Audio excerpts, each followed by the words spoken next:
It's much more the comments themselves, not how many comments, the interpretation of the intent of the comments. How do you're obviously putting out a lot of content over so many different platforms. So my question is, how do you measure the success of that? Is it based on purely likes, and as we start to see likes going away? Well, likes will go away only for our insecurities outward, but we will still see them on the back end. But keep going.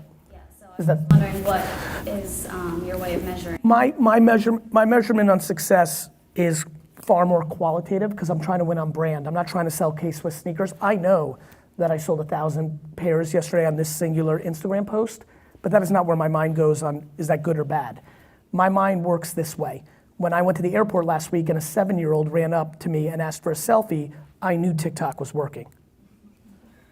So for me, it's qualitative. I know something's working based on reading the comments at scale. So for me, it's much more the comments themselves, not how many comments, the interpretation of the intent of the comments, because I'm building brand. I'm not worried about how many likes and shares it gets.